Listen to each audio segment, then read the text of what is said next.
자, 오늘은 기억하라는 제목으로 은혜를 나누어 볼까 합니다. 본문은 언약 백성인 이스라엘이 출애굽한 후에 사실은 블레셋이라고 하는 그 해안길을 가면 며칠이면 갈 수 있는 그 가나안 땅을 장장 40년 동안에 광야길을 걷게 하셨다라고 하는 것을 배경으로 하고 있습니다. 우리가 이런 질문을 던질 수 있지 않겠습니까? 왜 하나님께서 자기 백성들로 하여금 광야 40년을 걷게 하셨을까? 여기에는 아버지 어머니의 마음이 있는 줄로 믿습니다. 이 세상에서 부모가 자기 자식들에게 행복하라고 하는 마음을 가지지 않은 부모가 없듯이 하나님께서 이 광야 40년을 걷게 하신 것에는 교훈적인 의미가 들어가 있습니다. 사도행전은 이 이스라엘 백성들을 광야교회라고 표현하고 있습니다. 적절한 표현입니다. 하나님께서 자기 백성인 이스라엘 백성들을 광야 40년을 걷게 하신 것은 부모의 마음 그리고 교훈적이다. 두 가지의 목적이 있습니다. 하나는 하나님께서 자기 백성의 마음이 어떤지 알기 위해서입니다. 2절을 보시면 내 하나님 여호와께서 이 40년 동안에 내게 광야길을 걷게 하신 것을 기억하라. 이는 너를 낮추시며 너를 시험하사 내 마음이 어떠한지 그 명령을 지키는지 지키지 않는지 알려 하십니다. 첫 번째 목적은 하나님께서 자기 백성들의 마음 속에 순종의 마음이 있는지 감사하는 마음이 있는지 겸손하는 마음이 있는지를 아시기 위해서 40년 동안에 광야길을 걷게 하셨다라고 합니다. 다른 하나는 보다 중요한 것인데 이스라엘 백성들이 하나님이 누구신지를 기억하게 하기 위해서입니다. 오늘 설교의 제목이기도 합니다. 기억을 잘하고 있는 사람들에게 기억하라고 말씀하실 일은 없지 않겠습니까? 이스라엘 백성들은 하나님이 누구신지 하나님이 역사하신 것이 무엇인지를 광야 40년 동안에 계속해서 잊었다라고 하는 것이 본문이 중요한 시작점입니다. 3절 제일 마지막 부분을 보시면 내가 알게 하려 하심이니라 라고 말씀하고 있습니다. 하나님이 누구신지 하나님이 역사하신 것을 알게 하시기 위해서 광야 40년을 걷게 하셨다라고 하는 것이 오늘 이 내용의 중요한 목적입니다. 여기에는 관계가 들어가 있습니다. 우리가 구원은 어느 날 갑자기 하나님의 은혜로 받지만 주님과의 관계가 형성되기 위해서는 시간이 필요하다라는 겁니다. 우리 부부 사이도 마찬가지 아닙니까? 아무리 첫눈에 반해서 뜨겁게 사랑하더라도 부부의 신뢰관계가 형성되기 위해서는 시간이 지나면서 점점 사여가는 것이 보통입니다. 마찬가지입니다.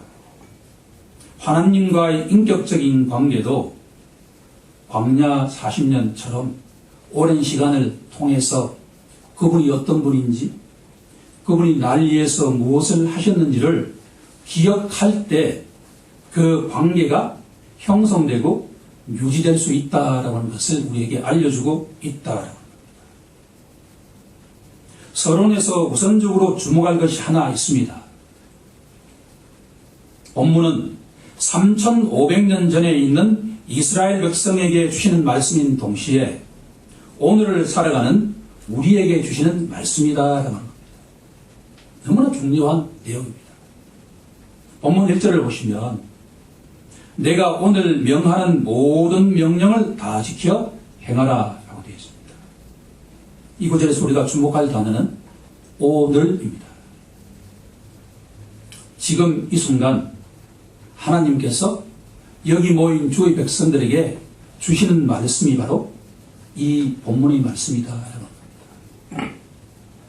11절에서 다시 강조하고 있습니다. 내가 오늘 내게 명하는 여호와의 명령과 법도와 규례를 잊어버리지 말라. 오늘 하나님께서 우리에게 덕선교회의 지체들과 이 설교를 듣는 모든 예비자들에게 주시는 말씀이다. 오늘 다루고자 하는 내용은 세 가지입니다.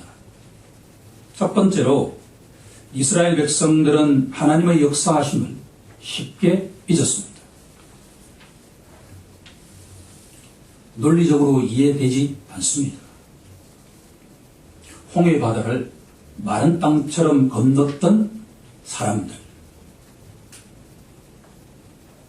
선한 목자이신 하나님의 돌봄 서비스를 24시간, 40년간 지속적으로 받았던 사람들이 하나님을 쉽게 잊어버린다라고 하는 것이 가능한 일일까요? 그러면 여기서 우리가 질문을 하지 않을 수가 없습니다. 왜 이스라엘 백성들이 이렇게 쉽게 하나님의 존재와 그 역사하심을 잊어버렸을까라고 합니다.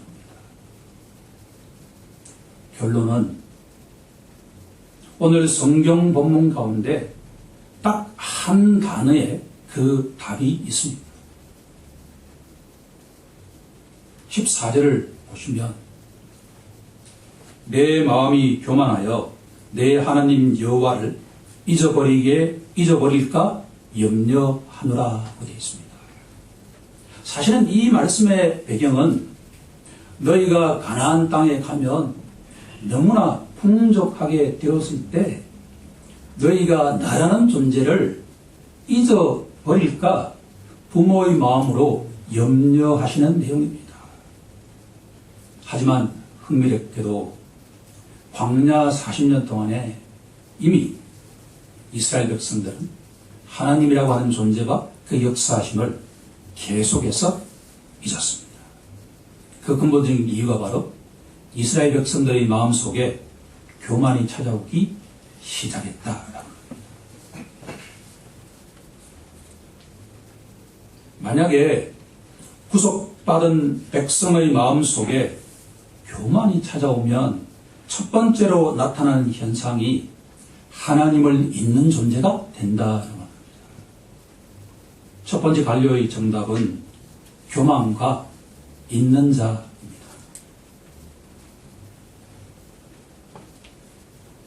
오늘 두 번째로 다루고자 하는 내용은 교만으로 하나님을 잊을 때 뒤따라오는 것이 있는데 그것은 바로 불순종하는 자가 된다라고 합니다. 두 번째 관료의 정답은 불순종입니다.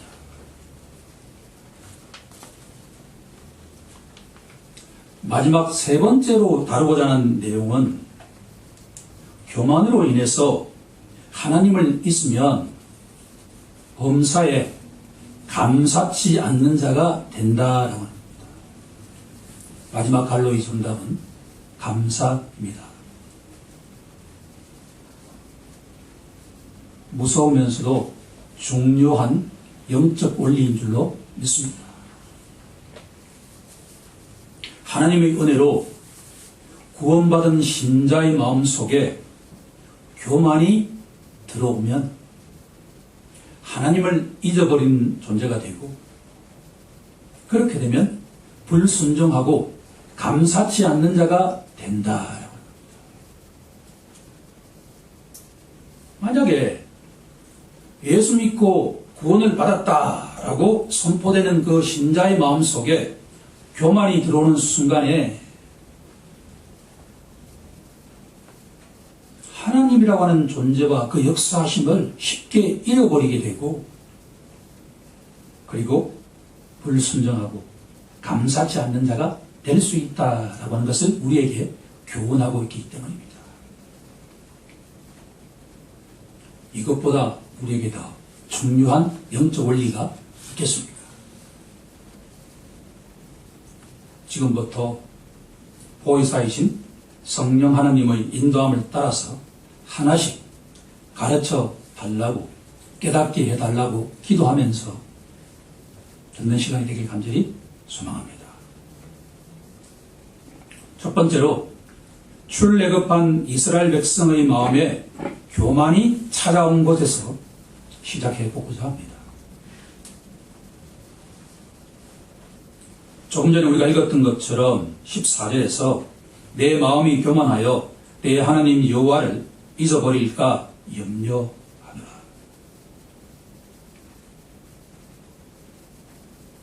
하나님께서 싫어하시는 것이 있는데 그 첫 번째가 교만입니다. 잠언서 6장 16절 이하를 보면 여호와께서 미워하시는 것 곧 그 마음에 싫어하시는 것이 17가지인데 곧 교만한 눈가라고 시작하고 있습니다. 교만은 높은 마음, 자고한 마음인데 하나님 없이 살 수 있다라고 생각하는 마음을 말합니다. 만약에 하나님 없이 잘 살 수 있다라고 생각하는 사람들에게 어떠한 열매가 맺히는가를 솔로몬은 잠언서에서 잘 경고해주고 있습니다. 잠언서 16장 18절을 보면 교만은 패망의 선봉이요 거만한 마음은 넘어짐의 앞잡이니라고 경고하고 있습니다. 한 걸음 더 나아가서 솔로몬은 교만이 사망의 길로 인도하지만 겸손은 생명의 길로 인도한다고 우리에게 알려주고 있습니다. 잠언서 18장 12절을 보면 사람의 마음의 교만은 멸망의 선봉이요 겸손은 종기의 앞잡이니라 고 말씀하고 있습니다. 주님이 사랑하시는 성도 여러분, 우리는 교만한 자가 되어야 할까요? 그렇지 않으면 겸손한 자가 되어야 할까요? 너무나 당연한 말씀 아닙니까? 우리들은 특히나 기독교 신자는 날마다 겸손한 자가 되어야 할 줄로 믿습니다. 왜냐하면 교만한 마음을 가지고서는 생명의 길로 인도함을 받기 어렵기 때문입니다. 그런데 후속받은 왜 이스라엘 백성들 마음속에 교만이 찾아올까라고 질문을 하지 않을 수가 없습니다. 너무나 당연한 결론인데 왜 신자의 마음속에 교만이 찾아올까라고 질문하고 또 질문해 보아야만 합니다. 주님은 간절히 찾는 자에게 그 답을 주십니다. 본문 속에서 흥미롭게 다가왔던 것이 하나 있습니다. 하나님께서는 모세를 통해서 이스라엘 백성의 교만을 재물관에서 찾고 있다라고 하는 점입니다. 본문 17절을 보면 그러나 내가 마음에 이르기를 내 능력과 내 손의 힘으로 내가 이 재물을 얻었다 말할 것이라.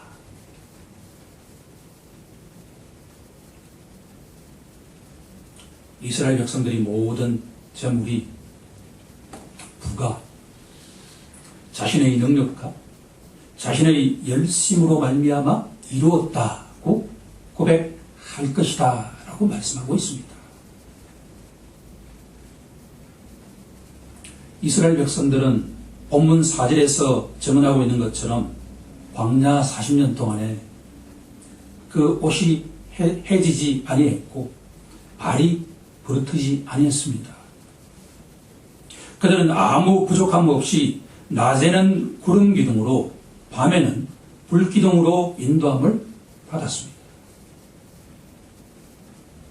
그들이 필요한 모든 것을 오직 아버지 하나님으로부터 받았는데 그들의 입술에서 나의 능력과 내 힘으로 이 모든 것을 얻었다고 고백할 것이다 라고 말씀하고 있습니다. 본문을 묵상하면서 이 말씀을 나의 삶과 나에게 비춰보면 내 자신을 말하고 있는 것이다 라고 하는 것을 알았습니다. 그렇지. 그때 내가 참 열심히 했어. 그래서 내가 그 복을 받았어. 나의 모든 것은 나의 열심 때문이야 라고 고백했던 것이 한두 번이 아니지 않습니까? 본문에 나오는 이스라엘 백성들의 그 반응이 바로 내 자신과 우리 자신이라고 하는 것을 교훈하시는 것이 바로 본문의 내용이다 라고 합니다. 두 번째 내용은 교만으로 하나님을 잊을 때 따라오는 열매입니다. 교만한 자는 불순종의 열매를 맺게 된다라고 하는 겁니다.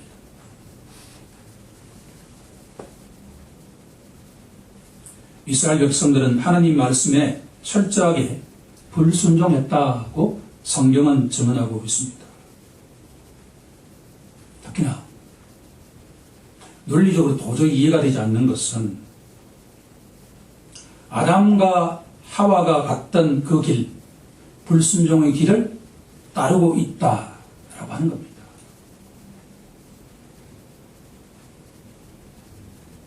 낮에도 구름 기둥으로 자신의 존재를 확인시켜 주시고 밤에도 불 기둥으로 살아계신 하나님을 보여주심에도 불구하고 하나님 말씀대로 살아가지 않는 그 모습은 과연 우리가 어떻게 이해해야 될까라고 하는 겁니다.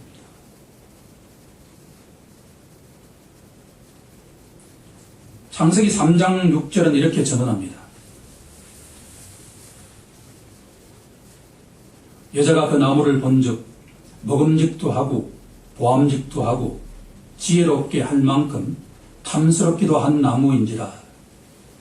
여자가 그 열매를 따먹고 자기와 함께 있는 남편에게도 주매 그도 먹은지라. 창세기 3장 6절에서 우리가 주목할 구절은 먹음직도 하고 보암직도 하고 지혜롭게 할 만큼 탐스럽기도 한 나무라고 하는 구절입니다. 사도 요한은 요한 1서 2장 16절에서 기독교 신자가 경계해야 할 세 가지를 제시하고 있습니다. 첫 번째로 교만한 백성은 육신의 정욕을 추구하게 된다라고 합니다. 중간 갈로 첫 번째 정답은 육신입니다. 이스라엘 백성들이 육신의 정욕을 추구했다는 것을 잘 보여주는 사건이 있습니다. 만나와 메추라기 사건입니다. 출애굽기 16장은 만나와 메추라기 사건을 잘 설명해 주고 있습니다.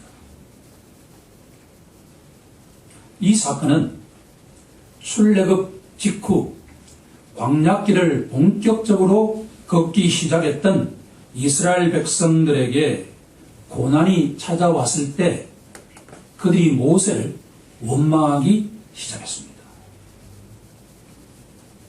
그 가운데 한 구절만 딱 찾아본다면 출애굽기 16장 3절입니다.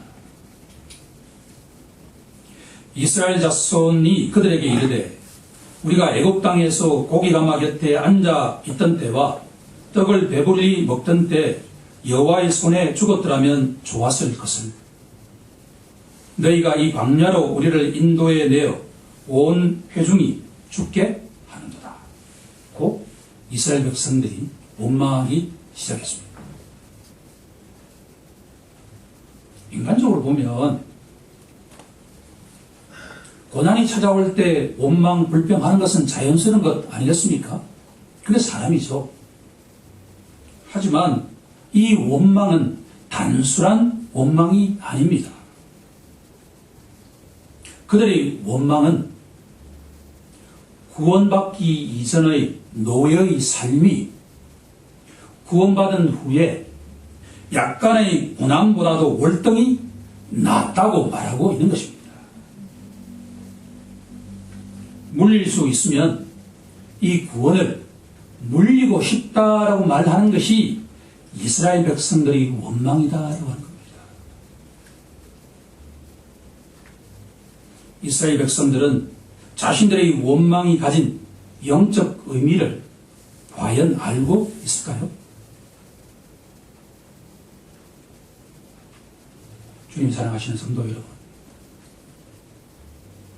주님을 믿기 이전의 그 삶이라고 하는 것이 고통스럽고 죄된 삶이고 공허한 삶이다라고 하는 것을 인정하십니까?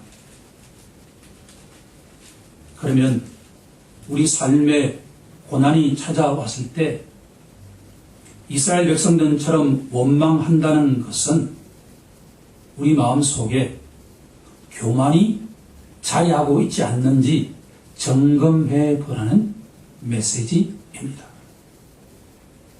성도는 절대로 예수 믿기 이전의 상태로 돌아갈 수가 없습니다. 만약에 예수 믿지 않던 그 죄악스러운 상태가 얼마나 비참한가를 알고 깨달은 자라면 절대로 이스라엘 백성들처럼 원망하지는 않을 것이기 때문입니다. 두 번째로 교만한 백성은 안목의 정력을 추구하는 자가 됩니다. 그 다음 갈로의 정답은 안목입니다. 이것을 잘 알려주는 사건이 출애굽기 17장에 등장하는 마사 또는 무리바 사건입니다.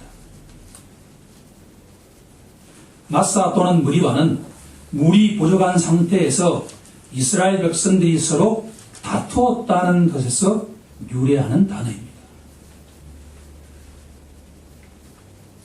세상 이치로 본다면 수요에 비해서 공급이 부족할 때 다툼이 일어나는 것이 자연스럽지 않겠습니까? 사람들이 원하는 물이 1리터인데 그 물량이 0.5리터밖에 되지 않는다고 한다면 사람들이 서로 다투기 마련 아니겠습니까? 그런데 이 구속받은 이스라엘 백성들의 입에서 나오는 말이, 내용이 우리에게 경종을 울리고 있습니다. 출애굽기 17장 7절을 보면 그가 그곳 이름을 마사 또는 무리바라 불렀으니 이는 이스라엘 자손이 다투었으며 또는 그들이 여호와를 시험하여 이르기를 여호와께서 우리 중에 계신가 안 계신가 하였습니다. 삶에서 우리가 다툴 수 있습니다. 그것은 우리가 인정해야 됩니다. 하지만 이들의 다툼의 내용을 보면 하나님께서 우리 중에 계신가 계시지 않는가 하고 다투었다. 날마다 임마누엘 하나님을 경험하고 있는 이 언약 백성들이 하나님 앞에서 하나님이 계신가 계시지 않는가 시험했다라고 하는 것이 이 내용의 골자입니다.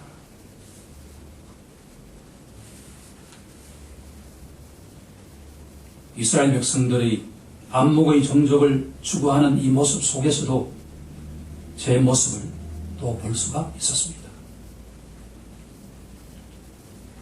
예수 믿고 난 뒤에 모든 신자들에게는 정도의 차가 있지만 이런저런 고난이 찾아올 수가 있습니다.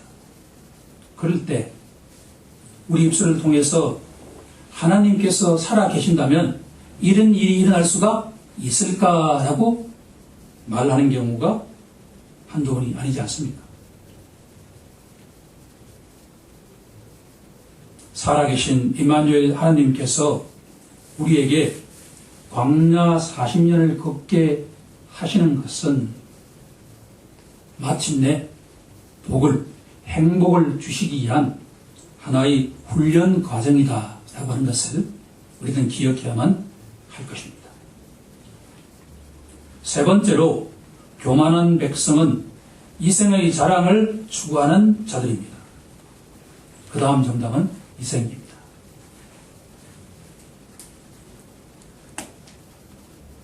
가장 이해되지 않는 사건이 하나가 있습니다.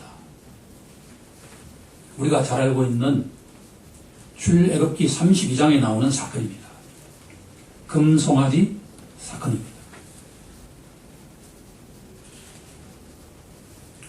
왜 이해가 되지 않느냐 그러면 하나님으로부터 율법을 얻기 위해서 담임 목사인 모세는 40일간 보이지 않았지만 부목사에 해당되는 아론이 함께 있었음에도 불구하고 이스라엘 모든 백성들은 금고리를 빼내어서 눈에 보이는 금송아지를 만든 다음에 모두 이렇게 외쳤습니다. 출애굽기 32장 4절을 보면 이스라엘아 이는 너희를 애굽 땅에서 인도하여 낸 너희의 신이로다.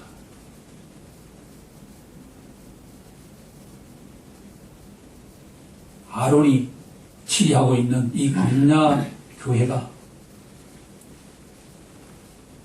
손가락에 목걸이에 끼고 있던 금붙이를 다 모아서 금송아지를 만든 다음에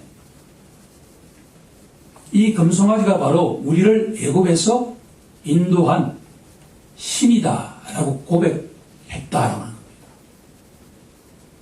저는 도저히 이해가 되지 않습니다. 하지만 본문이 우리에게 던지는 메시지는 인간은 하나님을 제대로 믿고 의지하지 않을 때 자기도 모르게 우상을 만들어 놓고 그 우상을 숭배할 수가 있다라고 하는 것을 말하고 있습니다. 이 본문을 묵상하면 두려운 마음이 들지 않을 수가 없습니다. 우리 마음에는 두 주인이 존재할 수가 없습니다. 신자는 여호수아의 고백처럼 하나님을 섬길 것인가 그렇지 않으면 우상을 섬길 것인가를 날마다 매 시간 선택해야 된다라고 하는 겁니다. 지난 시간에 모세의 입이 되었던 아론의 경우에도 이렇게 우상 숭배에 빠질 수 있다고 한다면 우리처럼 연약한 신자라고 한다면 언제든지 우상을 숭배할 수가 있다라고 하는 것을 인정하라는 것입니다. 포인트는 예수님을 믿는다고 하면서 자기가 언제든지 자기 마음의 주인이 될 수가 있습니다. 매주 이 주일 성수에 한 번도 빠진 일이 없고 헌금에 한 번도 빠진 적이 없고 날마다 주님 말씀을 읽고 묵상한다 하더라도 내 마음의 주인이 주님이 아니라 내 자신이 얼마든지 될 수가 있다라고 하는 겁니다. 그러면 자신도 모르게 내가 우상을 설정해 놓고 그 우상을 숭배할 수 있다라고 하는 것이 본문이 우리에게 던지는 메시지입니다. 신명기 6장 13절은 이렇게 권면하고 있습니다. 내 하나님 여호와를 경외하며 그를 섬기며 그의 이름으로 명세할 것입니다. 하나님을 경외하는 자는 하나님을 날마다 매 순간 의지하는 자다라고 하는 겁니다. 이것이 과연 쉬울까요?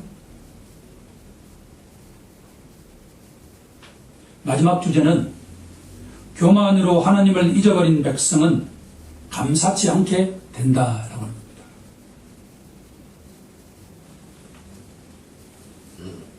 본문 10절을 보면 내가 먹어서 배부르고 내 하나님 여호와께서 옥토를 내게 주셨으므로 말미암아 그를 찬송하라 라고 말씀하고 있습니다. 찬송하라는 말씀은 감사라는 말씀입니다. 그런데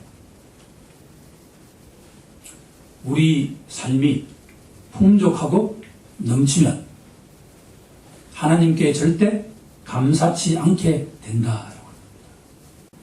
경제학이 추구하는 것은 이 땅에 있는 모든 사람들이 고관대작이나 평민이나 물질적 풍요로움을 많이 추구하는 것이 목표입니다. 그런데 성경은 뭐라고 진단하냐 그러면 기독교 신자들이 풍족함을 넘어서 넘치는 순간에 하나님을 잊어버리게 된다라고 합니다. 그러면 하나님께 절대로 감사치 않게 된다는 것이죠. 사도 바울이 데살로니가 교회 성도들 향해서 범사에 감사하라고 선포한 것은 하나님께 감사하는 것이 얼마나 어려운가를 우리에게 알려주고 있습니다. 우리 모두 날마다 범사에 감사하며 살길 간절히 소망합니다. 이제 말씀을 정리해보고자 합니다. 우리는 지금까지 광야 40년을 걷게 하신 하나님의 목적이 그 마음에 교만이 찾아오면 하나님을 잊고 불순종하고 감사치 않게 된다라고 이야기했습니다.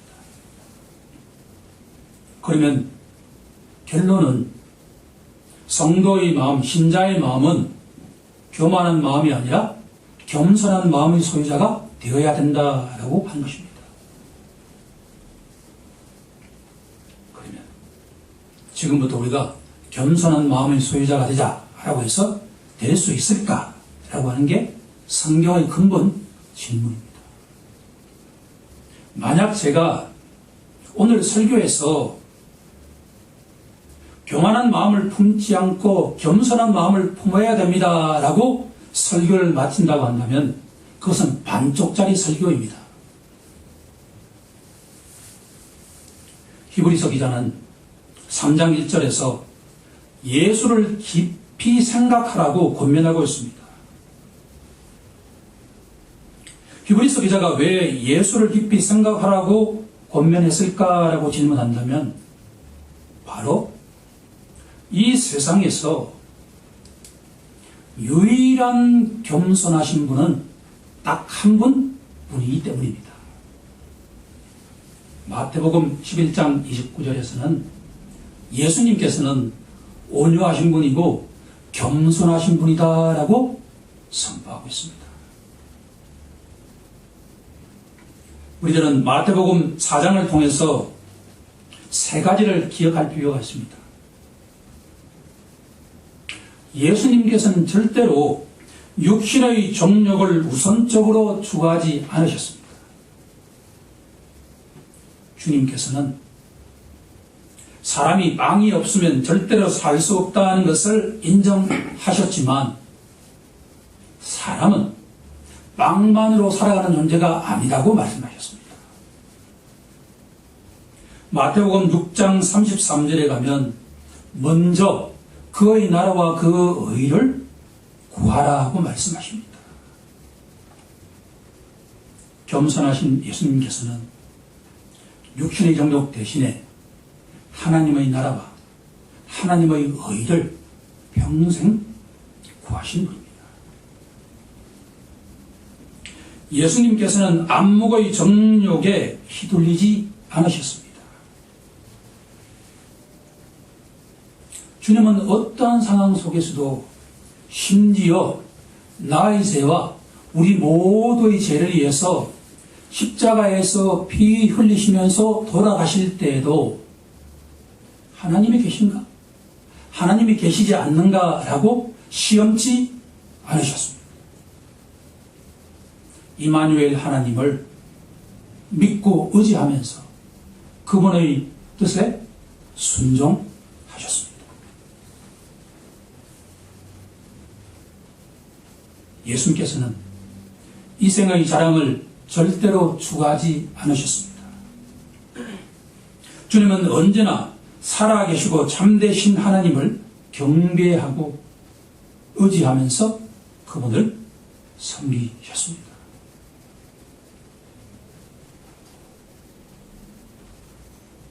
이제 결론을 내릴 순간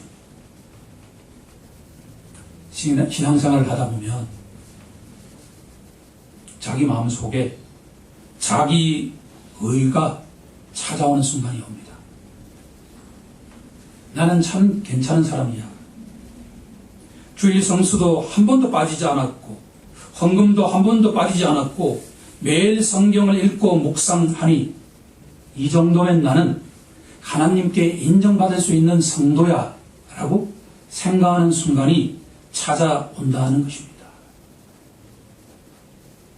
그럴 때 성경은 우리에게 교만한 마음이 들기 시작한다고 진단합니다. 그러면 자기도 모르게 하나님의 역사하심을 잊어버리게 되고 그러다 보면 불순종하고 감사치 않는 상황으로 빠지게 된다라고 합니다. 우리가 의지해야 될 분은 한 분뿐인 줄로 믿습니다. 우리 모두 다가오는 한 주 동안에 겸손하신 주님의 마음을 본받아서 하나님 말씀에 순종하면서 감사하시길 우리 주 예수 그리스도 이름으로 축원하옵나이다. 아멘.